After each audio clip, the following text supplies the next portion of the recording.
నమస్తే తెలంగాణ, నమస్తే వారధి. తెలంగాణలో రాజకీయ వేడి అందుకున్నది. ఈ వేడి ప్రధాన పార్టీల నుండి అందుకోవడం వేరు. అయితే అధికార పక్షం లేకుంటే ప్రతిపక్షమో. కానీ ఇటు అధికార పక్షము కాదు, అటు ప్రతిపక్షము కాదు. పచ్చిగా చెప్పాలంటే ఒక ఎమ్మెల్యే కూడా లేడు. రాజకీయాల్లోకి వచ్చి 2 ఏళ్ళు. ఆర్ఎస్ ప్రవీణ్ కుమార్. ప్రస్తుత రాజకీయం మొత్తం ఆయన చుట్టే తిరుగుతుంది. చర్చ అంతా ఆయనతోటే. ఎందుకు? ఉద్యోగానికి రాజీనామా చేసిన తర్వాత కేసీఆర్ను ఆర్ఎస్పీ ప్రశ్నించినంతగా, ఆర్ఎస్పీ దూషించినంతగా, ఆర్ఎస్పీ విమర్శించినంతగా బహుశా కాంగ్రెస్ బీజేపీ నేతలు కూడా విమర్శించలేదేమో. ఆయన ఎన్నో డేటాలతోటి ఈ ప్రభుత్వం విద్యారంగాన్ని ఇట్లా చేసింది, ఆరోగ్యాన్ని అట్లా చేసింది అని చాలా డేటాతోటి పెద్ద పెద్ద పవర్ పాయింట్ ప్రజెంటేషన్లు ఇచ్చిన ఆర్ఎస్ ప్రవీణ్ కుమార్ తెలంగాణను బానిసగా మార్చారని పెద్ద పెద్ద వ్యాఖ్యలు చేసిన ఆర్ఎస్ ప్రవీణ్ కుమార్ ఇప్పుడు అదే కేసీఆర్తో కలిసి ప్రయాణించబోతున్నారు. దీనికి ఆయన చెప్పే కారణం రాజ్యాంగం ప్రమాదంలో ఉంది, ప్రజాస్వామ్యం ప్రమాదంలో ఉందని. మరి ఇవన్నీ నిజమా? అసలు దీని వెనుక కారణం ఏంటి? విపక్షాలు చేస్తున్నట్టో, విమర్శకులు అంటున్నట్టో ఇదేమైనా లోపాయికారి ఒప్పందమా? అంతకు ముందు ఏదైనా సంబంధాలు ఉన్నాయా, లేదంటే తాజాగా వాళ్ళ మధ్య డీల్ ఏమైనా కుదిరిందా? సో ఈ విషయాలపైన మనతో మాట్లాడడానికి బహుజన్ సమాజ్ పార్టీ సీనియర్ నేత, ఈసీ మెంబర్ ధనుంజయ్ కూడా ఉన్నాడు. మరి దీనిపైన బహుజన్ సమాజ్ పార్టీ ఎట్లా డిఫెన్స్ చేసుకుంటుంది, దీన్ని ఎట్లా సమర్థించుకుంటుంది అనేది అడిగి తెలుసుకుందాం. హలో అన్న, నమస్తే. మంచిదేనంతా? సరే, తెలంగాణలో రాజకీయాలు చూస్తూనే ఉన్నారు, నడుస్తూనే ఉన్నాయి. కానీ ఇదైతే ఒక షాకింగ్ పరిణామం. వాస్తవానికి రేవంత్ రెడ్డి, బండి సంజయ్ ఇట్లాంటి వాళ్ళు, అంటే భారతీయ జనతా పార్టీ, కాంగ్రెస్ వాళ్ళు కూడా ప్రవీణ్ కుమార్ గారు కేసీఆర్ను విమర్శించినంతగా విమర్శించలే. చాలా దారుణంగా అసలు తెలంగాణ మొత్తం మునిగిపోయింది, ఇంకేం మిగిలలే. కేసీఆర్ మన గోదావరి ఇసుక అమ్మినట్టు తెలంగాణ నమ్మి పడేసిండు, ఏం లేదు అని అంత పెద్దన విమర్శలు చేసి, యుద్ధం చేసి, చివరికి వాళ్ళ ఎమ్మెల్యే మీదే పోటీ చేసి వాళ్ళ ఎమ్మెల్యేని ఓడించి చివరికి మరి కేసీఆర్ తోటే కలిసిండు. ఏంది దీనిలో మతలబ్ ఏంది? అంటే మీరు చూడవలసింది దీన్ని డిఫరెంట్గా. మొదట చెప్పాలంటే ఏంటంటే కలిసిండు కాదు, ఇది వ్యక్తుల కలయిక కాదు. ఇంకొకటి, ఇప్పటికీ ఒక అఫీషియల్ అనౌన్స్మెంట్ అనేది అలయన్స్ పైన స్పష్టంగా బెహెన్జీ గారు, మా అధినేత్రి గారు ఇవ్వలేదు. ఆర్ఎస్ ప్రవీణ్ కుమార్ గారు కేసీఆర్ ఆయన నివాసంలో కలిసినప్పుడు మాయావతి గారి మద్దతుతోటే కేసీఆర్ని కలిసిన. అవును. మీకు తెలవాల్సిన పాయింట్ ఏంటి అంటే, మీ ఇంటికి ఎవరైనా వచ్చిర్రు అనుకుందాం, మళ్ళీ వాళ్ళ ఇంటికి పోవడం అనేది మన ఆనవాయితీ. ఆ విధంగా మొదటగా అక్కడున్న బీఆర్ఎస్ ప్రతినిధులు మా దగ్గర రావడంతో రాష్ట్ర కమిటీలో చర్చ చేసి తుది నిర్ణయం బెహెన్జీ గారి ఆదేశాల మేరకే అని చెప్పేసి మేము ఏకవాక్య తీర్మానం చేసి మా అభిప్రాయాన్ని అక్కడ పెడితే, మా అభిప్రాయాలకు ప్రతినిధిగా మా రాష్ట్ర అధ్యక్షుడు పోయి కలిసిండే తప్ప, బెహెన్జీ ఆదేశాల మేరకు కలిసిండే తప్ప, అది ఇప్పుడే కన్సాలిడేట్ అయిపోయిన పాయింట్ కాదు. ఎప్పుడైతే మా బెహెన్జీ మాయావతి గారు దానిపైన స్పష్టమైన ఒక అనౌన్స్మెంట్ చేస్తారో ఆ రోజే అది. అంటే ఇప్పటికి పొత్తు ఏర్పడలేదా? ఇప్పటికీ అఫీషియల్గా పొత్తు లేదు, కలుసుకున్నాం అంతే ఫార్మల్గా. కేసీఆర్ గారు చాలా స్పష్టంగా మేము కలిసిపోవాలని చెప్పినాము, వాళ్ళు కొన్ని స్థానాలలో పోటీ చేస్తారు, మేము కొన్ని స్థానాలలో పోటీ చేస్తామని చాలా స్పష్టంగా చెప్పిండు. ఇప్పుడు రాజకీయ పార్టీల మధ్య అవగాహన కుదరనప్పుడు కలిసి పోటీ చేస్తామనే అంశం రాదు. కలవబోతున్నాము, చర్చలు జరుగుతున్నాయి అంటారు. ఆయన పోటీ గురించి కూడా తీర్మానం చేసిండు, కాకపోతే నంబర్ చెప్పలేదు ఎవరెంత అని. దీన్ని మీరు అఫీషియల్ కాదని ఎట్లా అంటారు? అవగాహన వేరు, అంగీకారం వేరు.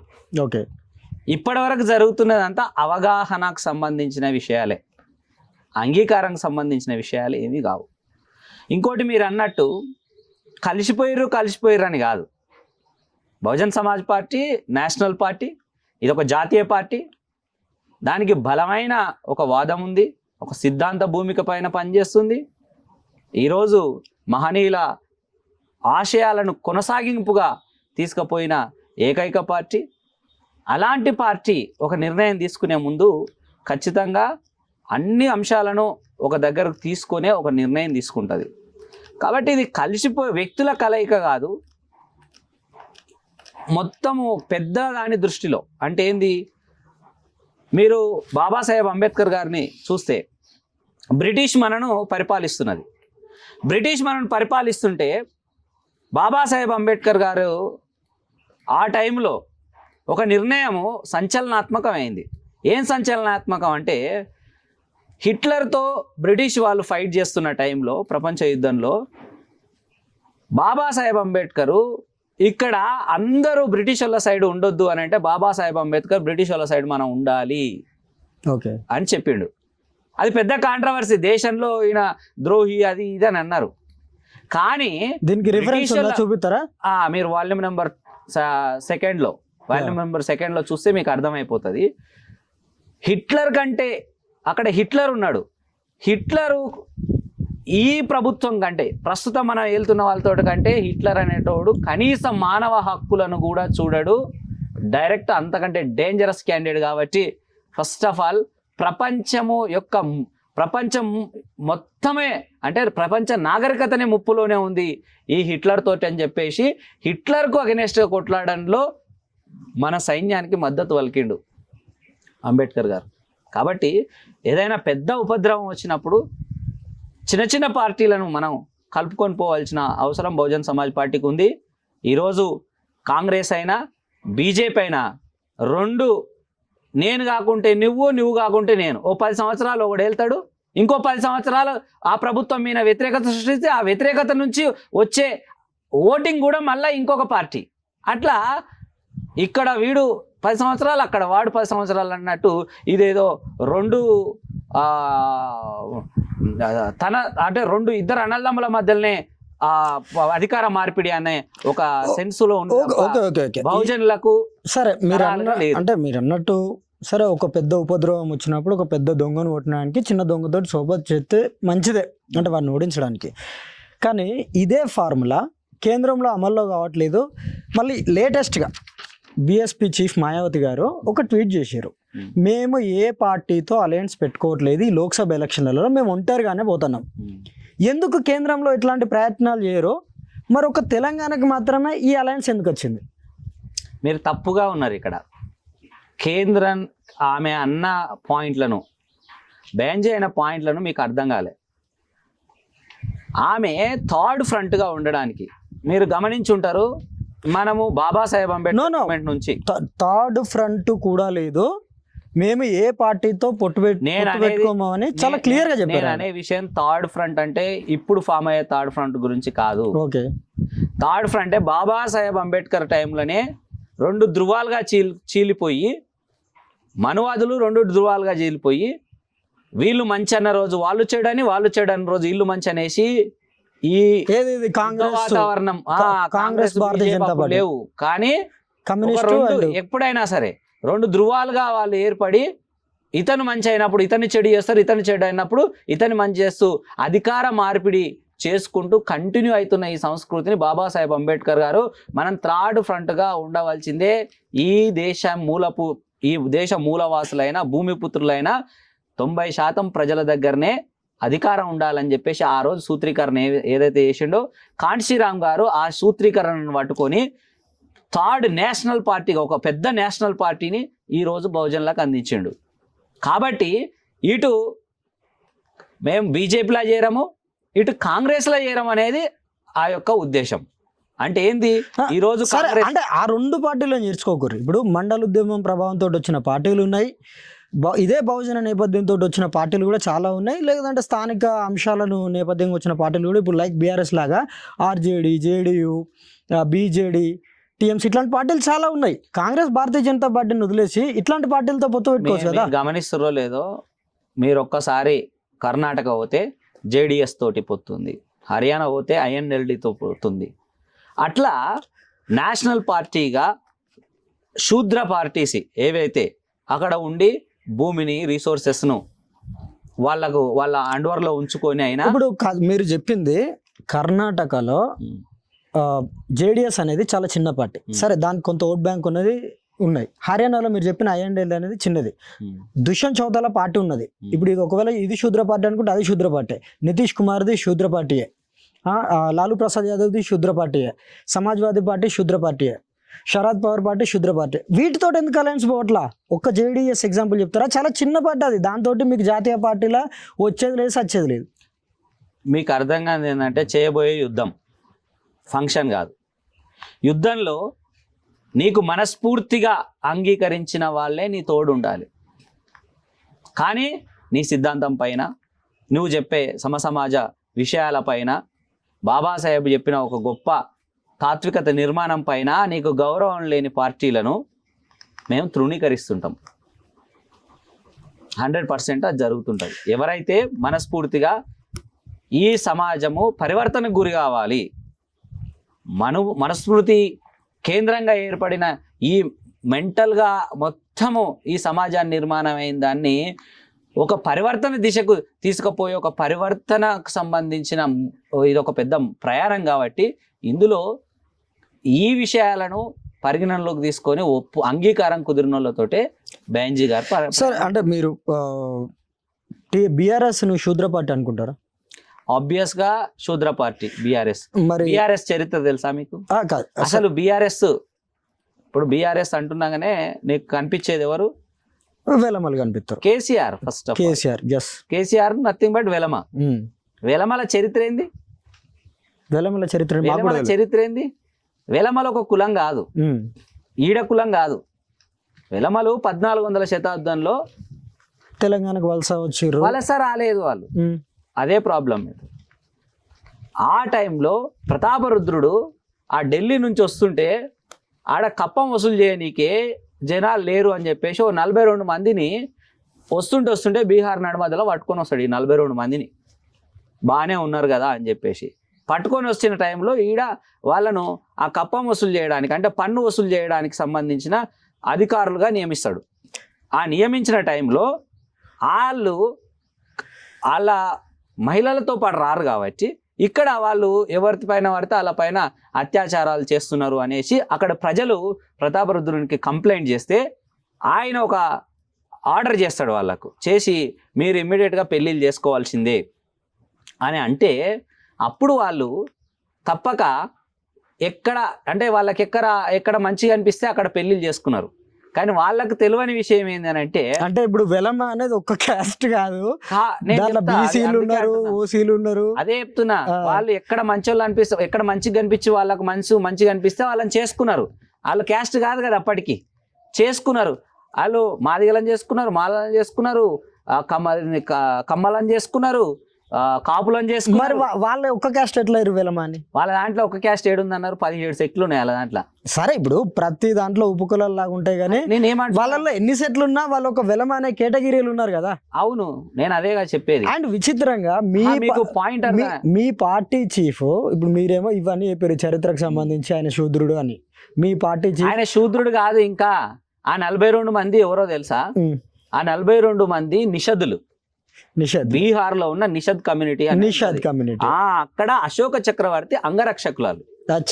అశోక చక్రవర్తి అంగరక్షకులు వాళ్ళు అక్కడ ఎవరికి చెప్పేది లేదు వాళ్ళ విషయం. మీ ఎక్స్ప్లెనేషన్ నిజంగా బాగున్నది కానీ వాస్తవానికి తెలంగాణ అనేది దొరలకు వ్యతిరేకంగా చాలా సుదీర్ఘమైన పోరాటము కలిగి ఉన్న రాష్ట్రం. దాంతో తెలంగాణ అనేది ఏర్పడింది. ఆధిపత్య వర్గము తెలంగాణ అణచివేసిరు ఇదే దొరలని.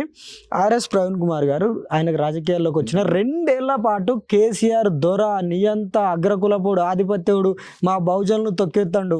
బహుశా మరి ఆయనకి చరిత్ర తెలియదా? ఈ దొర అనే పదం గురించి మీకు తెలిసి లేకుంటది. ఇప్పుడున్న రేవంత్ రెడ్డి కూడా దొరనే. పక్కల నా పక్కల నా కలవకుర్తి ఏరియా, నాది కలవకుర్తి. నా కలవకుర్తి ఏరియా ఆయనది. మా అమ్మమ్మ వాళ్ళ భూములు వాళ్ళ పక్కలనే ఉంటాయి. రెడ్డి దొరలు వాళ్ళు. రెడ్డి దొర ఉంటాడు, వెలమ దొర ఉంటాడు. దొర అనేది అక్కడ ఒక టర్మినాలజీ, అది ఒక కులం కాదు.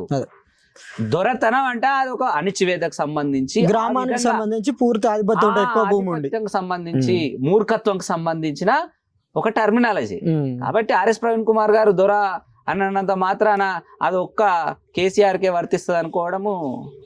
అంటే ఇప్పుడు ఆ టర్మ్లో సరే మీరు అన్నట్టు రాజకీయంగా ఎవడు అధికారంలో ఉంటే వాడినే దొర అని తిడతారులే కానీ ఇప్పుడు ఆయనను ఒక ఈ రాష్ట్రానికే ఒక లైక్ ఏ హిట్లర్ లాగా కేసీఆర్ గారు అభివర్ణించారు. అంటే అది ఒక అధికారంలో ఉన్నాడని అనడం కాదు.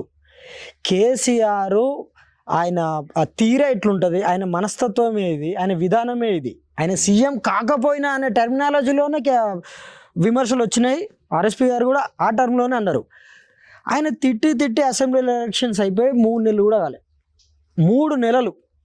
మరి అదే దొరతోటి ఎందుకు స్నేహం చేయాల్సి వచ్చింది అనేది ఇప్పుడు చాలా పెద్ద ప్రశ్న అందరి నుంచి వచ్చేది. దీనికి సంబంధించి ఇప్పటి వరకు ఒక క్లారిటీ ఆన్సర్ ఆర్ఎస్పీ గారు కూడా ఇవ్వాలి. దీనిపైన సమాజంలో చాలా చర్చ జరుగుతుంది. అసలు దీనికి సమాధానం దొరుకుతుందా మీ నుంచి?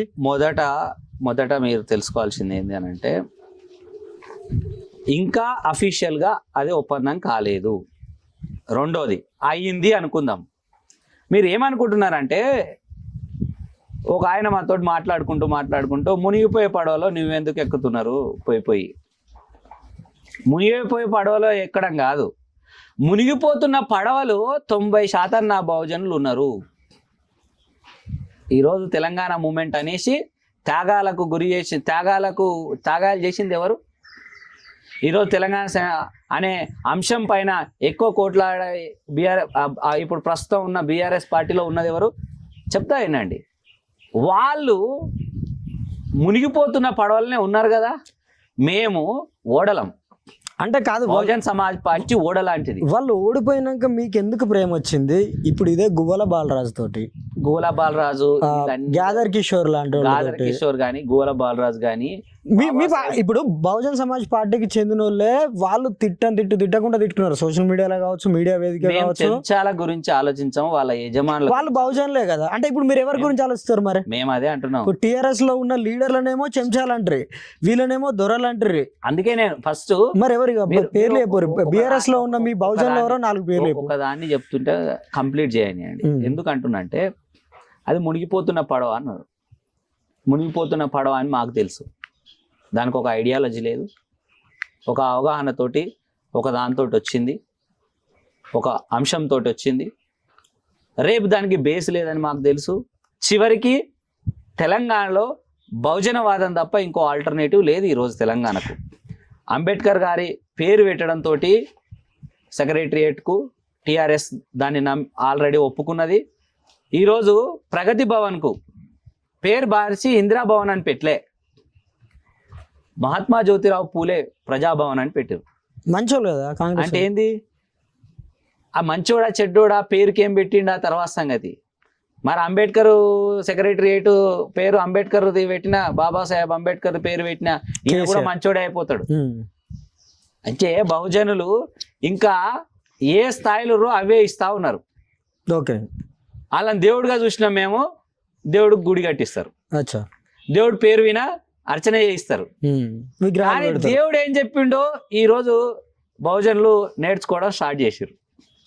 పూలే గారు ఏం చెప్పారు, సాహు మహారాజ్ ఏం చెప్పిండు, అంబేద్కర్ ఏం చెప్పారు, వీళ్ళ ఉద్యమాన్ని కొనసాగించిన కాన్షీరామ్ గారు ఏం చెప్పిండు, ఏమిచ్చిండో మేము అతి తక్కువ మందిగా ఉన్న, కమిటెడ్గా ఉన్న ఈ ఆలోచన పరలము ఈ తెలంగాణలో స్టార్ట్ అయినాం కాబట్టి ఈ మార్పులు స్టార్ట్ అయినాయి.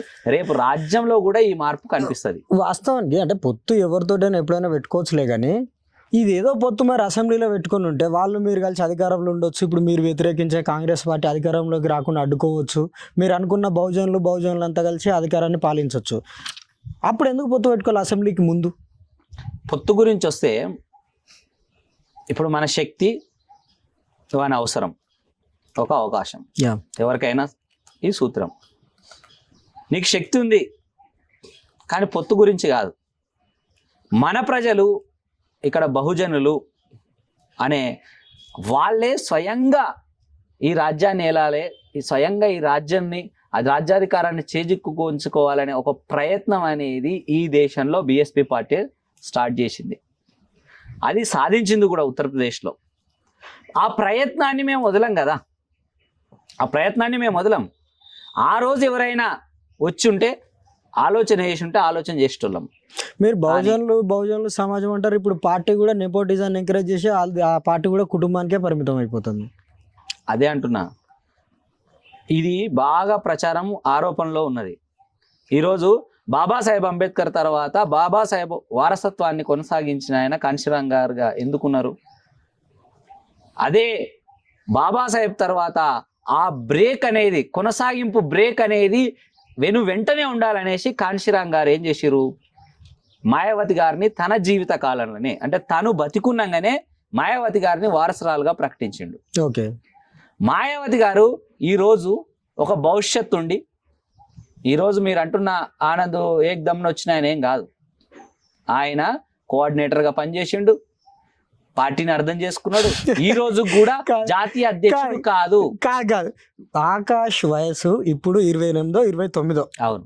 ఈ 28-30 ఏళ్ళ ఎక్స్పీరియన్స్ ఉన్న బడా లీడర్లు బీఎస్పీలో ఉన్నారు. కాన్షీరామ్ గారు ఆయన కుటుంబం ఉన్న ఆయన కుటుంబ సభ్యులను ఎవరిని ఈ పార్టీలోకి తీసుకురాలి. మాయావతి గారు అంతకుముందు వాళ్ళ తమ్ముడు ఆనంద్ కుమార్ని తీసుకొచ్చారు. ఆనంద్ కుమార్ పార్టీ ఉపాధ్యక్షుడు ఉన్నాడు. ఇప్పుడు ఆకాష్ చాలా చిన్న వయసు, అంటే ఇప్పుడు ఆయన 10 ఏళ్ళు 15 ఏళ్ళు 20 ఏళ్ళు ట్రావెల్ చేసి ఆయనకు రాజకీయంగా ఒక అనుభవం వచ్చి ఆ సామర్థ్యం ఉన్నప్పుడు అది ఓకే. ఆయన వయసే ఇప్పుడు ఆ భవిష్యత్తులో ఆయన పరిస్థితి ఏందనేది కూడా తెలియదు, ఇంకా మనం చూడలేదు, ఏమో అవుతాడు కాదనే కన్ఫర్మేషన్ కూడా లేదు. కానీ చాలామంది లీడర్లను పక్కకు పెట్టి మేనల్లుని ఎందుకు చేయాల్సి వస్తుంది? నేను అదే అంటున్నా, నమ్మకం ఇంపార్టెంట్. ఈ మొత్తం ఉద్యమ ప్రయాణంలో చాలామంది నమ్మినోళ్ళు పక్కకు పోయిన సందర్భం ఉంది. ఆ నమ్మినోళ్ళు పక్కకు పోయిన సందర్భంలో ఆమె ఒకరిని ట్రైన్ చేస్తుంది, ఇంకా ఆయనకి ఇంకా పూర్తి అధికారము ఆమె అప్పయ్యప్ప. అంటే ఇప్పుడు ఏ పార్టీకి లేని ఒక మిషనరీ విధానం అనేది బీఎస్పీకి ఉంటుందని చాలా సందర్భాలలో వినిపిస్తూ ఉంటుంది. సరే, మా కాన్షీరామ్ కూడా చాలామంది లీడర్లను తయారు చేసిండు.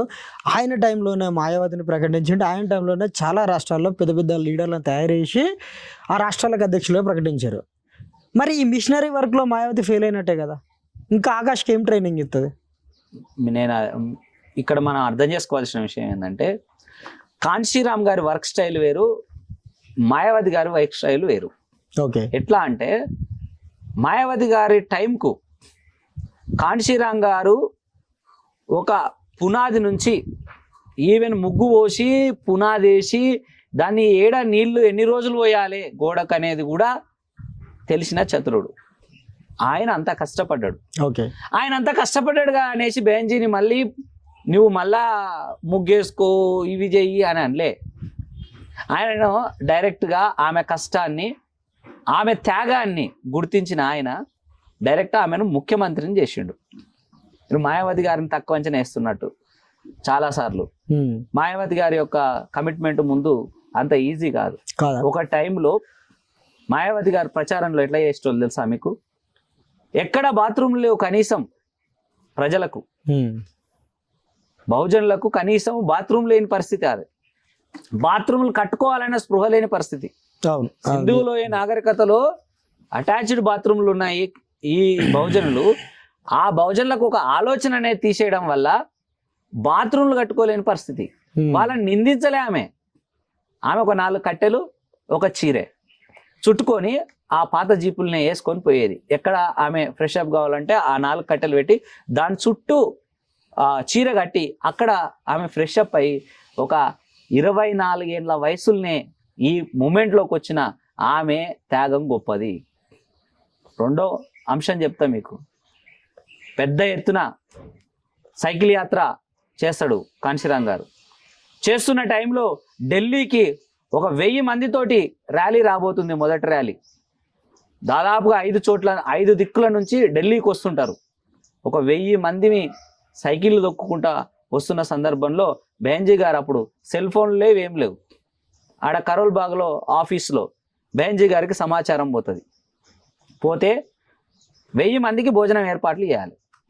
1000 మందికి భోజనం ఏర్పాట్లు చేసే టైంలో ఆమె తానున్నాయి 500 తోటి 1000 మందికి భోజనం ఏర్పాటు చేయాలి అని ఆలోచించే లోపలనే ఢిల్లీకి సమీపిస్తుంటే 4000 మంది ఇంకా యాడ్ అయ్యి 5000 మందికి దగ్గరకు వస్తుంటారు. ప్రతి సమాచారము బెంజీకి చేరుతుంటుంది. రింగ్ చేసే ఫోన్, పాత ఫోన్ రకంగా. ఆమె 500 తోటి 5000 మందికి భోజనం పెట్టింది. సరే వినండి, ఊహించుకోగలుగుతావా ఎట్లా అని అనిపించదా? ఆమె 5000 మందికి భోజనం పెట్టనీకే ఆ 500 తీసుకుపోయి పక్కలో ఉన్న వాళ్ళకు 5000 కవర్లు తీసుకొని రండి అని చెప్తుంది, పాలిథిన్ కవర్స్.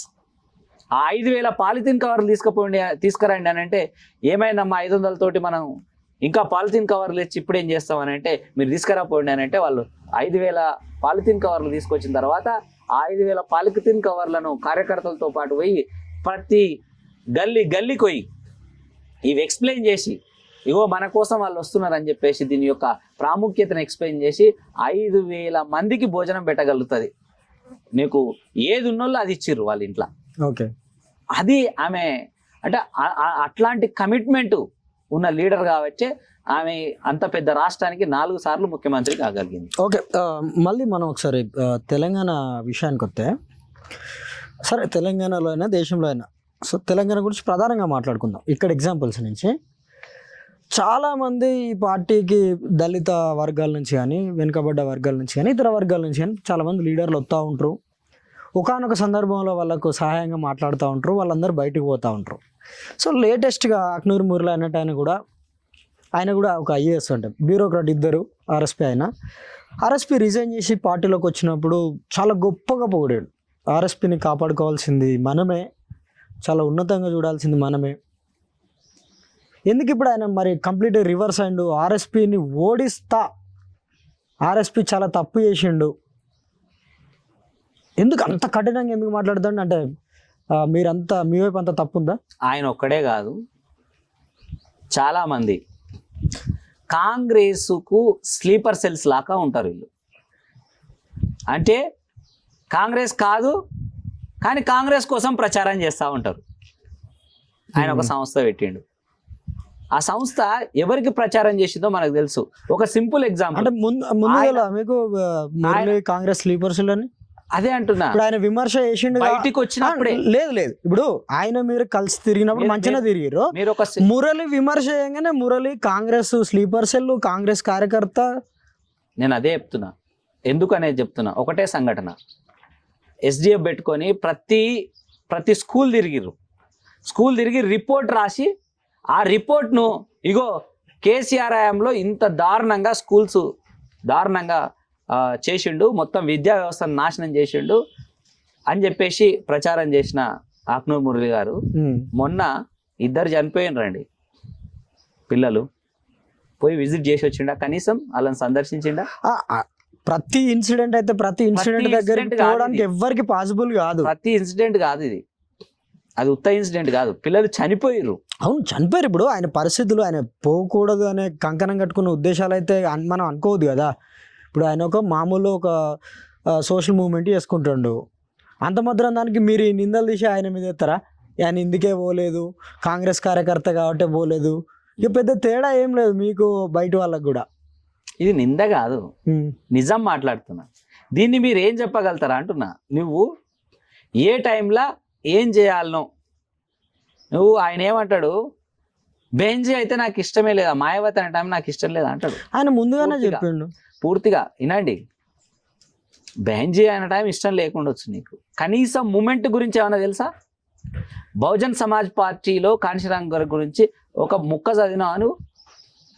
అంబేద్కర్ గారి వాల్యూమ్స్లో what Congress and Gandhi have done to the untouchable అనే ఆ ఒక్క బుక్ అన్న నువ్వు చదివినవా? ఏం బుక్కులు చదివిరని ఈరోజు బహుజనవాదం గురించి మాట్లాడతారండి ఆక్నూరు మురళి గారు? ఒక్క బుక్ చదవడమే కాదు, అది ఆ మూమెంట్ గురించిన ఒక చిన్న విషయం కూడా ఆయనకు తెలియదు. ఆయన చేసిందల్లా ఏంది, ఈరోజు కేసీఆర్ ప్రభుత్వం పైన వ్యతిరేకతతోటి రిజైన్ చేసిన అన్నాడు. నెక్స్ట్ పక్కల జగన్తానికి పోయి ఆయన శ్రమంతా, ఆయన మొత్తము తన నాలెడ్జ్నంతా జగన్కి ఇచ్చొచ్చిండుగా. ఇక్కడేమన్నా ప్రొటెస్ట్ చేసిండా? ఇక్కడేమన్నా ఎస్ మన జాతి కోసము ఇగో బహుజనుల ఇంత మోసపోతున్నారు కాబట్టి వాళ్ళ కోసము ఒకటి చేయాలని ఏమన్నా స్ట్రైట్గా వచ్చిండా? కానీ అదే మీరు మూమెంట్ గురించి చెప్తే అంటున్నా, అదే ప్రవీణ్ కుమార్ గారు ఆయన సెక్రటరీ ఉన్నప్పుడే మొత్తం పిల్లలకు పూలే అంటే ఎవరో పరిచయం చేసిండు. సావిత్రిబాయి పూలే జన్మదినాన్ని టీచర్స్ డేగా జరిపిండు. ఆయన కాంశీరామ్ గారి గురించి, మాయావతి గారి గురించి, ఇంకా ఎవరైతే ఇన్స్పైర్ చేయగలిగారో వాళ్ళ గురించి ఈవెన్ నోట్బుక్లలో కూడా ప్రింట్ చేయగలిగిండు. ఒక్కసారిగా లక్షల మందికి మహనీయులను పరిచయం చేసిన ఘనత ఆయనది. ఈరోజు ఆయన ఏం చేయలేదు అని అంటే అది ఆయన స్ట్రాటజీ ఇంకా ఏం కానే కాలే. ఆ స్ట్రాటజీని ఇమ్మీడియట్గా నేను ఓడిస్తా. ఓడిస్తా అంటాడు. అరే ఓడిస్తా ఏంటి, నువ్వు పోటీ చేయి, నువ్వు రా నాగర్ కర్నూలుకి, నువ్వు పోటీ చేయి. సో మురళి గారు మీరు నాగర్ కర్నూలుకి వచ్చి ఓడించి ఆర్ఎస్పీ మీద పోటీ చేయాలని బీఎస్పీ వాళ్ళు ఛాలెంజ్ చేస్తారు, జాగ్రత్త. నేను అదే అంటున్నానండి, వేరే ఓడించి వేరేకి అవకాశం ఎందుకు ఇస్తావు? సార్ని ఓడించి నువ్వుగా ఎంపీ. ఓకే, అవునా కదా? సో ప్రవీణ్ కుమార్ గారి కంటే మీరు పెద్ద ఐడియాలజికల్, మీరు సమాజానికి ఉద్ధారకులు అయితే ఆర్ఎస్పీ ఆర్ఎస్పీ ఓడించి మీరే గెలువరు, మీరే పోటీ చేయండి. ఇక మళ్ళా సీట్ల ఆర్ఎస్పీ ఓడిపోయి మళ్ళీ రెడ్డి గెలిస్తే కూడా ఏముండదు. ఎవరికో ఉపయోగపడే విధంగా నువ్వెందుకుంటావు? ఎస్, నువ్వు రా, నువ్వే పోటీ చేయి, మాకు గౌరవం ఉంది. బీఎస్పీ సపోర్ట్ చేస్తుందా మరి మురళి పోటీ చేస్తా? బీఎస్పీ సపోర్ట్ చేస్తా లేదా అనేది అది మేము చర్చించుకోవాల్సిన విషయం. నువ్వు కరెక్ట్గా ఇప్పుడు ఆయన అభిప్రాయం అయినా చాలా ఓపెన్ గా చెప్పిండు. ఒక రకంగా బీఎస్పీని కూడా ఓడిస్తాను దాని ఇంటెన్షన్ అయ్యి ఉండొచ్చు, ఆర్ఎస్పీని అయితే ఓడిస్తాను, ఇక రాష్ట్ర అధ్యక్షుడిని ఓడిస్తా అన్నప్పుడు పార్టీని ఓడిస్తా అన్నట్టే ఆయన చెప్పిండు, నేను ఓడిస్తా అని. ఇప్పుడు మీరు పోటీ చేయి అని అంటారు, పోటీ చేయనంటే మీరు సపోర్ట్ చేస్తారా? ఒక దళిత నాయకుడిగా, దళిత ఆఫీసర్, మాకు ఒక సిద్ధాంతపరమైన స్పష్టమైన ఐడియా తోటి పోతున్నాం. బాబాసాహెబ్ అంబేద్కర్ గారు ఏం చెప్పారు, కాంశీరాం గారు ఏ విధంగా దాన్ని ముందుకు తీసుకెళ్ళారు అన్న దాంట్లో స్పష్టత ఉంది మాకు. నేనేమంటున్నా అంటే, నువ్వు ఎలక్షన్లో పాల్గొను, వేరేలకు సహకరిస్తా అనకు. నువ్వు బీఎస్పీని ఓడగొడతా, వెల్కమ్, యు డూ దట్. ప్రజలలో మాకు అంత బలం లేనప్పుడు, నీకే అంత ఆదరణ ఉన్నప్పుడు నువ్వే గెలుస్తావు కదా. ఈ లోపాయకారి ఒప్పందాలు ఎందుకు ఇంకా? సరే, ఇప్పుడు ఎందుకు మిమ్మల్ని మురళి ఓడించడా అది పక్కకు పెడితే, వాస్తవానికి మీరే ఫెయిల్ అయ్యారు రాజకీయంగా. ఆర్ఎస్పీ ఫెయిల్ ఎక్కడ? నిజమే కదా ఇది? ఎక్కడ? బహుజన్ సమాజ్ పార్టీకి ఇంతకుముందు ఉండే బలం కంటే కూడా ఇప్పుడు ఇంతకుముందు ఒక నాయకుడు అయితే పార్టీకి లేడు, ఇప్పుడు ఒక నాయకుడు వచ్చిండు. నాయకుడు వచ్చినప్పుడు క్యాడరు ప్రచారం అయితే బాగా కనిపించింది వాస్తవానికి గతంలో కంటే. ఉన్న ఓట్లు పోయినాయి, 2.1% నుంచి 1.3% ఓట్లు పడిపోయినాయి. ఆర్ఎస్పీ పొలిటికల్లీ ఫెయిల్డ్, మీకు రాజకీయంగా ఫెయిల్. చెప్పండి, ఫెయిలే కదా? కాదు కదా. ఎందుకు కాదు? ఎట్లా కాదు? రాజకీయంగా ఆర్ఎస్పీ ఫెయిల్ అయితే, ఫెయిల్ అయిన అతను తనకు వచ్చేసి కేసీఆర్ గారు తనకు తానే మాట్లాడతారా? ఓకే, ఆయన అంత తెలివి తక్కువడేం కాదుగా. తెలంగాణ తెచ్చినోడు అని చెప్తున్నారు కదా, తెలివి తక్కువడేం కాదు. ఆయన ఎందుకు వచ్చి మాట్లాడతాడు? సరే, ఇక్కడ స్వతంత్రతను, ఇక్కడ బహుజనుల స్వతంత్రతను నొక్కి చెప్పిన ఆయన ఆర్ఎస్ ప్రవీణ్ కుమార్ ఈ రాష్ట్రంలో. ఇప్పుడు మీరు చెప్పిన లాజిక్ వాస్తవానికి చాలా బాగుంది. మందకృష్ణ కూడా రాజకీయంగా ఫెయిల్ అయ్యిండు, నరేంద్ర మోడీ అసంటోడే హైదరాబాద్కి వచ్చి మీటింగ్ పెట్టిపోయిండు. అంటే ఆ సామాజిక వర్గంలో ఆయన సానుభూతి పరుల అభిమానులు ఎవరైతే ఉంటారో వాళ్ళు ఓట్లు కొల్లగొట్టడానికి చేసే ఎత్తులు తప్పితే, ఇక్కడ కేసీఆర్ కూడా ఆర్ఎస్ ప్రవీణ్ కుమార్కు కొంతమంది ఒక ఫ్యాన్ బేస్ ఉన్నది, అభిమానం ఉన్నది, వాళ్ళ ఓట్లు గుంజుకోవడానికి కేసీఆర్ ఆర్ఎస్పీని దగ్గర చేసుకున్నారు తప్పితే, ఇక్కడ పంచాయతీ ఏంటంటే ఇక్కడ నంబర్స్ చెప్తున్నాయి. కేసీఆర్ పిలవడము మీరు చెప్పే లాజిక్ అది వేరు, కానీ లాజిక్ కాదు, నంబర్స్ చాలా క్లియర్గా కనిపిస్తున్నాయి. ఓట్ శాతం తగ్గింది. గతంలో బీఎస్పీకి ఎప్పుడు ఇంత తక్కువ ఓట్లు రాలా, ఇప్పుడు ఖచ్చితంగా ఎంతో కొంత పెరగాల. ఎంతో కొంత పెరిగినప్పుడు మాత్రమే సక్సెస్ అంటాం.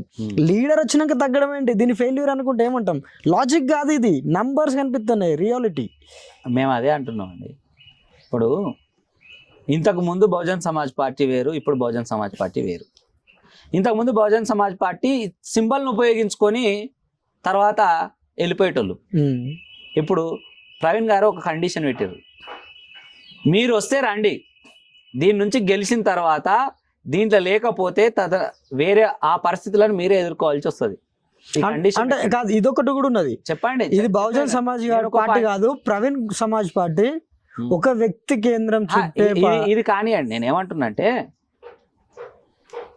ఈ ఓటింగ్ శాతం ఎందుకు ఎక్కువ వచ్చింది, ఎంత తక్కువ వచ్చింది అన్నారు కదా. ఒక రాష్ట్ర అధ్యక్షుడు, అది కూడా జనరల్ సీట్లో పోటీ చేసి 45,000 ఓట్లకు ఆల్మోస్ట్ వచ్చిన సందర్భం ఎప్పుడన్నా ఉందా? మీరు గమనించిరా? రాష్ట్ర అధ్యక్షుడు 45,000 అని అంటారు. రాష్ట్ర అధ్యక్షులు ముఖ్యమంత్రులు అయ్యే లెవెల్కి పోయారు. సరే, వాళ్ళ పార్టీ ఉన్నప్పుడు అధ్యక్షులు అయితే గెలిచిన సందర్భాలు చాలా ఉన్నాయి. Definite గా పార్టీ పెట్టిన కొత్తలో. డెఫినెట్ గా ఈ రోజు బహుజనవాదం బలంగా స్టార్ట్ అయింది. బహుజన్ సమాజ్ పార్టీ నుంచి పెట్టిన క్యాండిడేట్లు ఎమ్మెల్యేలే కాదు, రేపు ప్రభుత్వం ఏర్పడి మినిస్టర్లు కూడా అయ్యే దశ త్వరలోనే ఉంది. ఉన్న ఓట్లే తగ్గినాయి, ప్రభుత్వాన్ని ఏర్పాటు చేస్తామనే ధీమా మీరు అసలు ఎట్లా చెప్తారు? మీరు నంబరింగే చూస్తున్నారు. ఇప్పుడు బయట జనాలు అంటారు మా జస్ట్ 1.37 పొత్తు పెట్టుకుంటారు, అంత మంచిగానే ఉన్నది. ఇప్పుడు మొన్న ఓడిపోయిన దానికే పార్టీ గ్రాఫ్ చాలా పడిపోయిందని అది అంటారు. ఈ పొత్తుతోటి కూడా పోతే ఆర్ఎస్పి ఓడిపోతాడు, తర్వాత పరిస్థితి ఏంది బీఎస్పీది? ఇక్కడ ఓటమి గెలుపుల గురించి కాదు, ఈ పొత్తు అనేది మీరు చూసే విధానం వేరు, మేము చూసే విధానం వేరు. ఓకే, అంటే మీరే విధానంలో చూస్తారు? నేను అదే ఇప్పుడు కామన్గా అందరూ ఇది కలిసిపోయింది అని ఒక తప్పుడు భావనలో ఉన్నారు. కలిసిపోవడం వేరు, పొత్తు వేరు. ఓకే, మేము ఎందుకు బీఆర్ఎస్తో పొత్తు పెట్టుకున్నాం అనేది మాకు ఒక స్ట్రాటజీ ఉంది. ఎందుకు అనంటే ఈరోజు బహుజనులు ఎవరి దగ్గర ఉన్నారు, ఎవరి కంట్రోల్లో ఉన్నారు, వాళ్ళకి చాలా విషయాలు తెలియక ఈరోజు కేసీఆర్ కంట్రోల్లో 37 మెంబర్స్ అక్కడ ఓటర్స్ అక్కడ ఉన్నారు. బహుజన్ అదంతా బహుజన సమాజం. ఓకే, ఆ బహుజన సమాజానికి మహనీయుల గురించి, పోరాటం గురించి తెలియజేసే ఒక ఎంట్రీ పాయింట్గా మేము చూస్తున్నాం తప్ప దీన్ని ఒక పొత్తు దీనిగా మేము చూడట్లే. కాంగ్రెస్ పార్టీకి 39% ఓట్లు వేసారు, మరి వాళ్ళని మీరు బహుజనులుగా చూడట్లేదా, శత్రువులుగా చూస్తున్నారా? కాంగ్రెస్ పార్టీకి ఓట్లు వేసారు కాబట్టి 39%, 37% అందరినీ కలిపి ఒకటేసారి మేము డీల్ చేయాలని అనుకోవట్లే. 2 సార్లు ఇద్దరు శత్రువులను మేము పెట్టి పోరాటం చేయాలని అనుకోవట్లే. ఓకే, మేము ఒకరిని జతకు పిలుచుకొని ఇంకొకరితో పోరాటం చేయబోతున్నాం. ఓకే, ఎందుకు అనంటే మేము ప్రతిపక్ష పాత్ర కేసీఆర్ ప్రభుత్వం ఉన్నప్పుడు ప్రధాన ప్రతిపక్షంగా బీఎస్పీ వ్యవహరించింది. ఈరోజు ప్రధాన ప్రతిపక్షంగా బీఎస్పీ పోరాటం వల్లనే ఈరోజు కాంగ్రెస్ అధికారంలోకి వచ్చింది.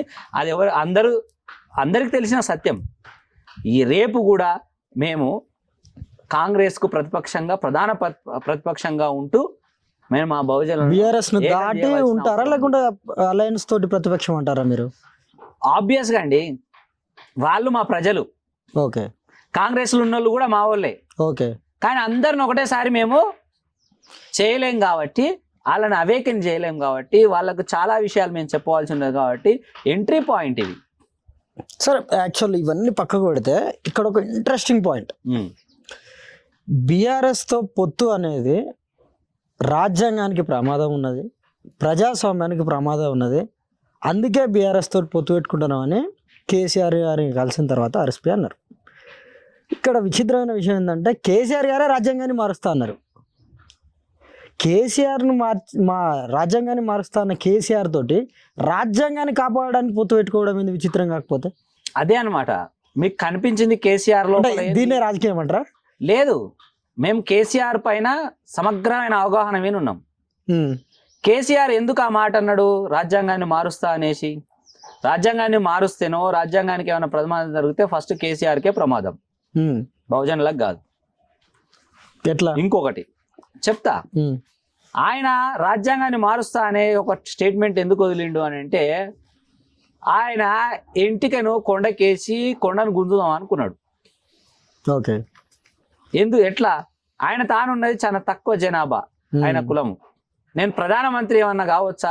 ఆల్రెడీ 2 సార్లు ముఖ్యమంత్రి అయినా, అనుకోకుండా ముఖ్యమంత్రి అయినా, ప్రధానమంత్రి కావచ్చా అని చెప్పేసి ఆయనకి ఇంకొక పాయింట్ లేదు కాబట్టి రాజ్యాంగంకి వ్యతిరేకం అని అంటే ఏమైనా శక్తులు నాకు ఎదురయ్యి అట్లా దతయి తర్వాత ఈ తెలంగాణ మోడల్ చూపిస్తే ఇగో మోడీని ప్రమోట్ చేసినట్టు తెలంగాణ మోడల్ను ప్రమోట్ చేసి మోడీకి వ్యతిరేకత రేపు స్టార్ట్ అయితే తెలంగాణ మోడల్ను పైకి లేపి కార్పొరేట్ శక్తులు కావచ్చు, ఆర్ఎస్ఎస్ కావచ్చు, ఇవన్నీ నన్ను గిట్లే ఏమన్నా ప్రధానమంత్రిని చేస్తామో అని చెప్పేసి ఆశపడి ఒక స్టంట్ వేసిండు అంతే. దాన్ని మేము ఆ విధంగానే చూస్తాం ఆయనను, అంతే తప్ప ఆయనను ఒక పెద్దగా రాజ్యాంగ వ్యతిరేక. ఇంకొకటి అండి, తెలంగాణలో 17 ఎంపీ స్థానాలు, 17 ఎంపీ స్థానాలు గెలిచినా అని కనీసం కామా పులి స్టాప్ మార్చాలనే అభ్యర్థన కూడా ఏమైనా పెట్టగలుగుతాడా పార్లమెంట్లో కేసీఆర్? పెట్టగలిగేటోడా?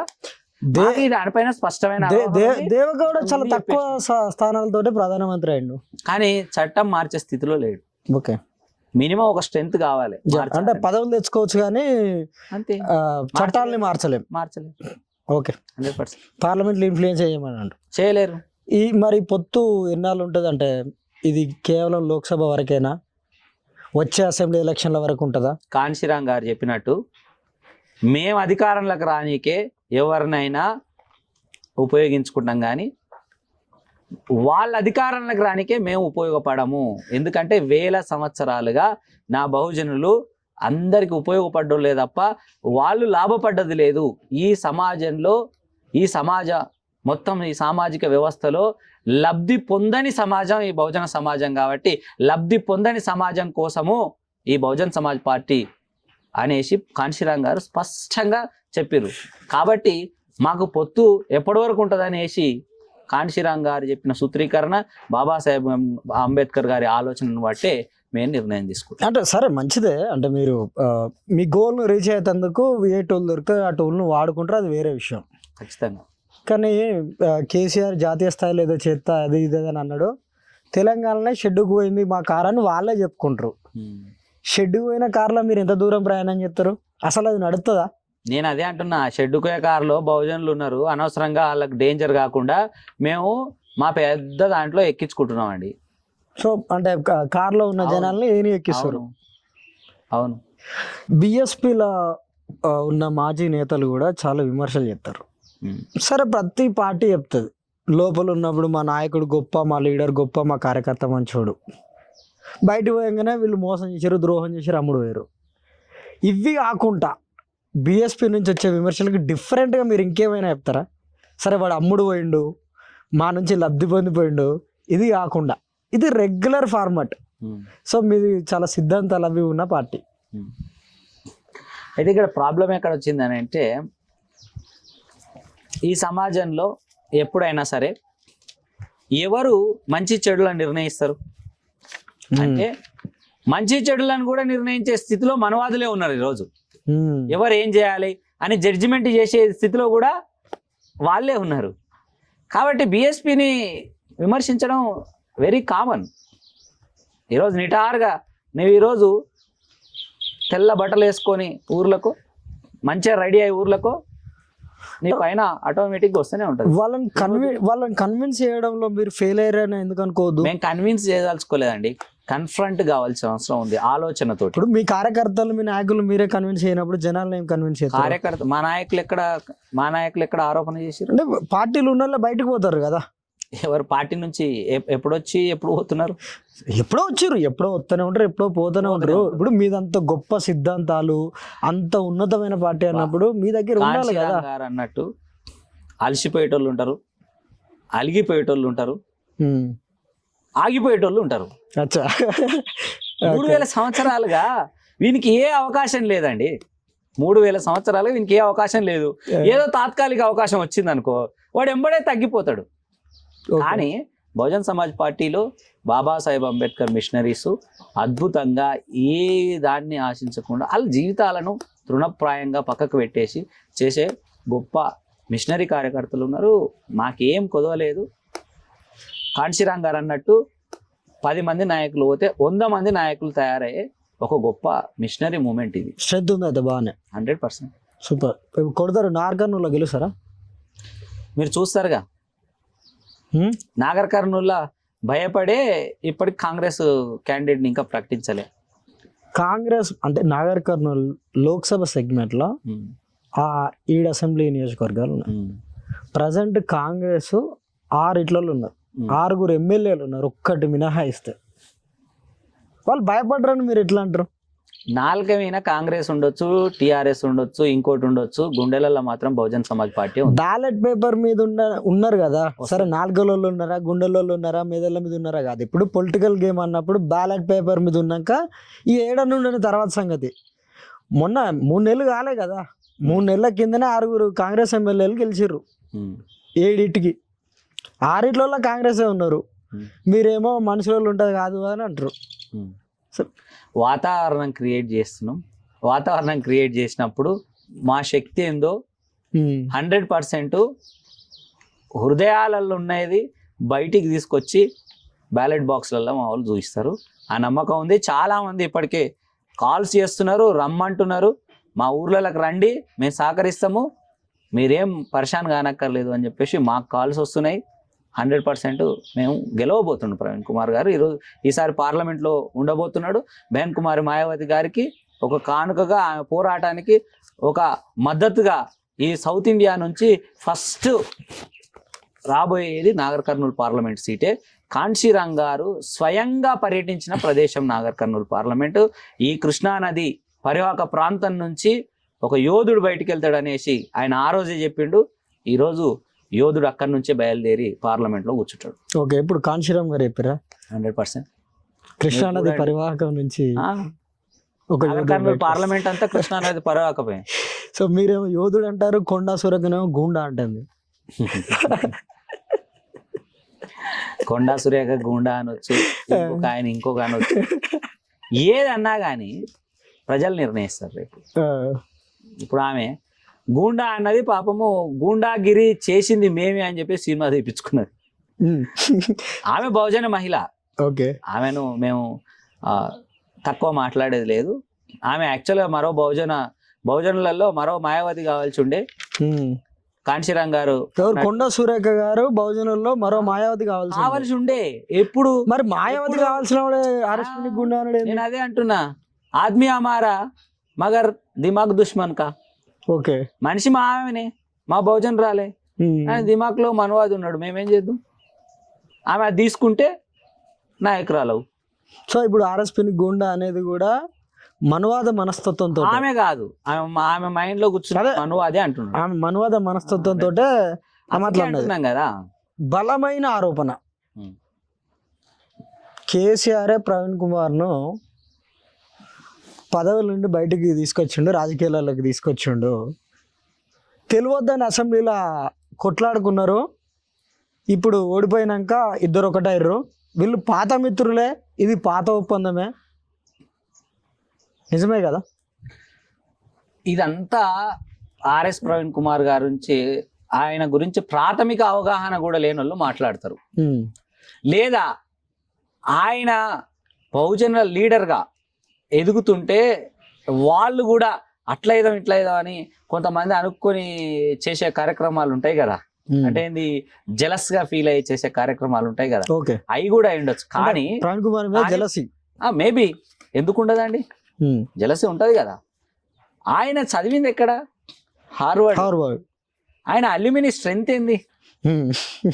ఆయన హార్వర్డ్ లో చదివి ఈడికి వచ్చి ఆయన ఒక పెద్ద, ఈ భాష నాకు సంబంధం లేదు కానీ ఒక యజ్ఞం లాగా ఇంతమంది నేను చదివిపియాలి. చదువు అంటే మెయిన్గా బేస్ మెటీరియల్ వచ్చేసి చదువు. 1000 సంవత్సరాలుగా ఇది డినే చేయబడ్డది. నేను చదువుకున్నా కాబట్టి ఏం లేకున్నా ఈ స్థాయిలో ఉన్నా అని చెప్పేసి హార్వర్డ్ స్కాలరు ఆయన గురించి వీళ్ళు మాట్లాడడం అనేది అది మామూలు విషయం కాదు. అది ఎట్లా అని అంటే లోపల నుంచి వచ్చే ఒక జెలస్ ఫీలింగ్ తప్ప ఇంకొక పాయింట్ కాదు. Baseless complete. ఎట్లా కేసీఆర్ గారు వదిలిరు, కేసీఆర్ గారు ఇది మీరు అన్నట్టు మళ్ళా ఇదేందో ఏమంటారు, కొంతమంది ఇంకా జుగుత్సకరంగా మాట్లాడుతున్నారు. తిరిగి వచ్చిండు, లేకపోతే ఇది ముగ్గురు. మీరు ఇప్పుడు కాదు, ఇంకో 10 సంవత్సరాల తర్వాత ఇదే ఇంటర్వ్యూ మళ్ళీ చూడండి. ఆర్ఎస్ ప్రవీణ్ కుమార్ గారు ఉన్నది బాస్ మెంటాలిటీ. నేను తగ్గను, సెల్ఫ్ రెస్పెక్ట్ ఆయన ఎప్పుడు కోల్పోడు. ఓకే, ఎందుకనంటే మహనీయులు చేసిందంతా సెల్ఫ్ రెస్పెక్ట్ మూమెంట్. అంటే ఆత్మ గౌరవం, ఇజ్జత్ ఇంపార్టెంట్. ఈరోజే కాదు, ఆయన ఆఫీసర్ ఉన్నప్పుడు కూడా ఆయన పార్టీలకు వస్తున్నాడు అనే విషయం నేను స్పష్టంగా చాలా మందితో నేను 6 months ముందే చెప్పిన, ఆయన బహుజన్ సమాజ్ పార్టీలకే వస్తాడు అని చెప్పేసి. ఎప్పుడు అంటే రిజైన్ చేసినాకన్నా చేయకముందే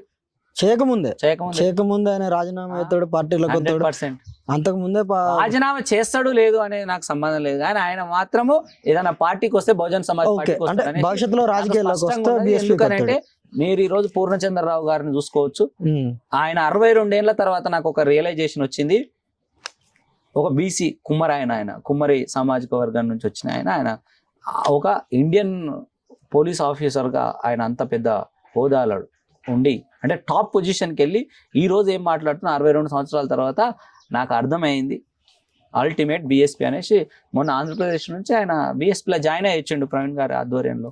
ఓకే, బీఎస్పీ పొత్తు మీద కాంగ్రెస్ లీడర్ అద్దంకి దగ్గర మాట అన్నాడు, ఈ నిర్ణయము ప్రవీణ్ది కాదు పాప ఆయన బలి చేసారు మాయావతి అని. ఇప్పుడు ఆయన సొంత పార్టీ మీద అవగాహన లేదు. ఎందుకు అవగాహన ఉండదు అని అంటే నువ్వు ఆ పార్టీ ఓనర్ కాదు, ఓనర్షిప్ దాంట్లో నువ్వు లేవు. ఓకే, ఆయన సొంత నియోజకవర్గంలో ఆయనను రాకుండా చేసిర్రు ఈరోజు. ఆయన జిల్లా వ్యాప్తంగా ఆయన కనీసం అడుగు పెట్టనీకే లేక ఈ రోజు ఎంపీ టికెట్ ఏమన్నా వరంగల్ నుంచి ఇస్తారేమో అని చెప్పేసి ఆశతోటి ఉన్నాడు. కానీ ఆయన ముఖ్యమంత్రికి అత్యంత సన్నిహితుడు. మళ్ళా చూడండి కాంట్రడిక్షన్.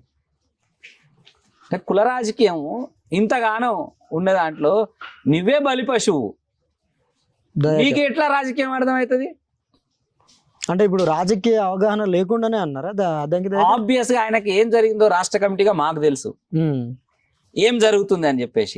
ఎవరు వచ్చిర్రు, ఎవరు చర్చలకు వచ్చిర్రు, ఎవరు ఆదేశించిర్రు, ఎవరి నిర్ణయము. ఈ రాష్ట్రంలో బహుజన్ సమాజ్ పార్టీ తరఫున ముఖ్యమంత్రి అభ్యర్థిగా ఈరోజు ప్రవీణ్ కుమార్ గారిని ప్రకటించిపోయారు మేడం. మేము రేపు ఈ పార్లమెంట్ ఎలక్షన్ల వరకే కాదు, ఈ పొత్తు కొనసాగి రేపు అసెంబ్లీ ఎలక్షన్లో కూడా బీఆర్ఎస్ పార్టీ తోటి బీఎస్పీ పొత్తు కడితే అక్కడ కూడా ముఖ్యమంత్రి అభ్యర్థి ఆర్ఎస్ ప్రవీణ్ కుమార్ గారే రాసి పెట్టుకోండి. ఓకే, ఇది బాస్ మెంటాలిటీ. అంటే ఈ రకమైన బానిస మెంటాలిటీగా దయాకర్ది ఆయనది బానిస మెంటాలిటీ కదా. బాస్ మెంటాలిటీ కదా. బాస్ మెంటాలిటీ అయితే తుంగతుర్తి నుంచి పారిపోయి వాళ్ళ బాస్లకు అనుగుణంగా పనిచేసుకుంటుంటాడా? ఇప్పుడు ఈ స్టేట్మెంట్ కూడా బానిస మెంటాలిటీ నుంచి వచ్చిందా? 100%. మరి అట్లాంటప్పుడు ప్రవీణ్ కుమార్ ఎందుకు వెనకేసుకొచ్చిండు? ఎందుకు అని అంటే ఇక్కడ ఈ లోకల్లో ఆయనకు హవా ఉంది కాబట్టి ప్రవీణ్ కుమార్ గారికి ఏం జరగకుండా ఎవరు విన్న రుద్దేద్దంలే అన్నట్టు బేంజైన రుద్దేస్తే ఎవడైనా ఏం ఆలోచన చేస్తారు? అంటే మాయావతి గారి లేదు కదా, అది ఎక్కువ విమర్శలు రావు. లోకల్ అయిన ప్రవీణ్ కుమార్ ఉన్నాడు, ఎక్కువ విమర్శలు వస్తాయని. అంతే.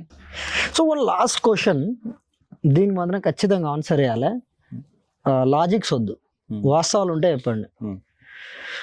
బీజేపీకి బహుజన్ సమాజ్ పార్టీ బీటీ మద్దతు ఇస్తారు చాటుగా, అందుకే మాయావతి గారు బయటకు వచ్చి ప్రచారం చేయరు, బీజేపీని ఎక్కువ క్రిటిసైజ్ చేయరు, విపక్షాలతోటి కలవరు. ఇది ఫస్ట్ ఆఫ్ ఆల్ మూర్ఖుల క్వశ్చన్. ఎందుకంటే ఎందుకు చెప్తున్నా అంటే ఆమె ఏమంటుంది స్పష్టంగా, కాంగ్రెస్ రాహుల్ గాంధీ ఏమంటున్నాడు, ఆమె జాతీయ చిహ్నం అన్నాడు. జాతీయ చిహ్నం ఎంత గొప్ప పని. జాతీయ చిహ్నం అని పొగుడుతున్నాడు కానీ ప్రధానమంత్రి క్యాండిడేట్ ఆమెను ఆయన ప్రకటిస్తున్నాడా? పార్టీకి స్ట్రెంత్ లేదు కదా. పార్టీకి స్ట్రెంత్ కాదండి. పార్టీకి స్ట్రెంత్ ఎందుకు లేదు? అందులో ఉన్న బహుజనులందరూ బీఎస్పీ పార్టీ వాళ్ళు అన్నట్టేగా లెక్క. బహుజనులదేగా పార్టీ. నువ్వనే ఎస్సీలు, నీకు అండదండగా ఉన్నది ఎస్సీలు. ఎవరు? మనం ఎలక్టోరల్ సిస్టమ్ క్యాలిక్యులేట్ చేసుకున్నప్పుడు మీరు అనేది జనాలు బహుజనులే కానీ ఆ ఓటర్లంతా కాంగ్రెస్ వాళ్ళు ఎక్కువ ఉన్నారు కదా. అదే అంటున్నా, బీఎస్పీ వాళ్ళు తక్కువ ఉన్నారు కదా. జాతీయ చిహ్నంగా అని అంటున్న పాయింట్ ఏంటంటే రాహుల్ గాంధీ జాతీయ చిహ్నం బ్యాన్జీ గారు అంటున్నారు. జాతీయ చిహ్నం అనేసి అన్నప్పుడే ఆమె అందరికి లీడర్ కదా.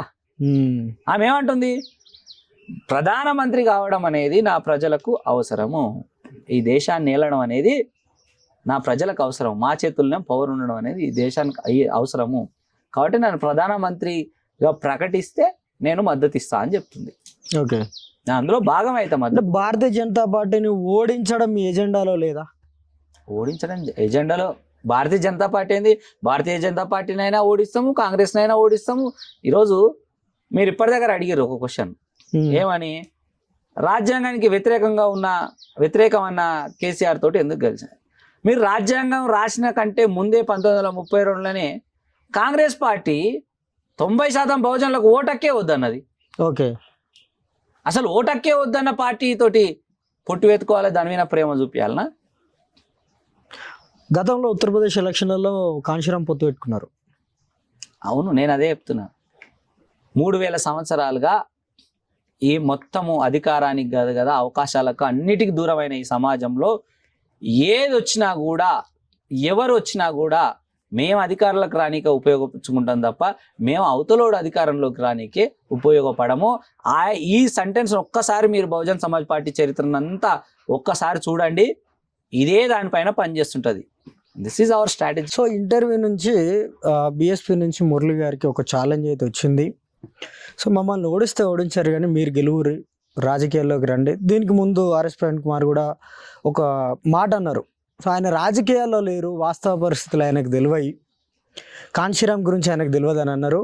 ఇప్పుడు వాళ్ళ పార్టీ సానుభూతిపరులు, కార్యకర్తలు, నేతలు కూడా అదే మాట అంటారు. సో ఇది బహుజన్ సమాజ్ పార్టీ నేత ఈసీ మెంబర్ ధనుంజయ్ గారితో ఇంటర్వ్యూ. చూస్తూనే ఉండండి వారధి.